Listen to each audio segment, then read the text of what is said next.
গ্রাম বাংলানি হুকুম মুকুমনা হাইনু হাই মথাংনানি বাগৈ হাস্তেও পয়লা দামেলতের সংসানানি থাঙ্গৈ টঙ্গো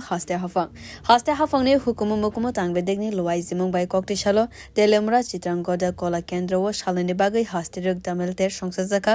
আসানি পান্দাও মানজাকা বিধানসভানি হজাকফাং এবা ত্রিপুরা বিধানসভা কেন্দ্রনি এমএলএ কল্যাণী সাহার রয় এমএলএ পিনাকি দাস চৌধুরী খোয়াই হাঙ্কর নাইকলনাই চান্দিন চান্দান হুকুম মুকুম তাংবেদেগনি ডাইরেক্টর বিম্বিশের ভট্টাচার্যনো খবই গুবনে আদং সংরক আসালনি পান্দাবো কগনারংনানি থাঙ্গৈ এমএলএ কল্যাণী সাহারই শাখা কাইসা দফানি হামখ্রাই अंगनानि थांगमावो दामेलनि याकुमो बेलायनो तंगो ताबुकनि मर्दान जरावो दामेलनि हुकुमो मुकुमो कमाया तेखे तन्नानि बागैनो आबहाया प्रिना हरका हास्ते हाफां এই ধামাইল উৎসবের কোনো প্রশিক্ষণের প্রয়োজন কখনো আমাদের ঠাকুমা দিদিমাদের প্রয়োজন হয়নি, আমাদের মায়েদের কখনো প্রয়োজন হয়নি।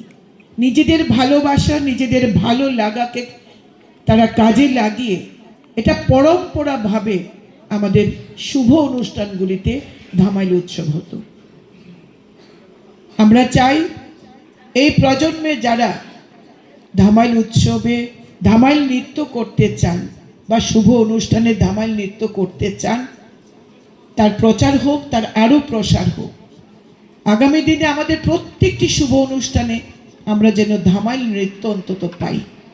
লোকগীতি এবং অন্যান্য যে সঙ্গীত তার পাশাপাশি ধামাইল নৃত্য আমাদের হৃদয় ছুঁয়ে যায়। রাজ্য সরকার সঠিক সময়ে সঠিক সিদ্ধান্ত নিয়েছেন এই হারিয়ে যাওয়া শিল্পকে, মুছে যাচ্ছে এমন একটা শিল্পকে তার পুনরুজ্জীবন দিয়ে তার প্রচার এবং প্রসার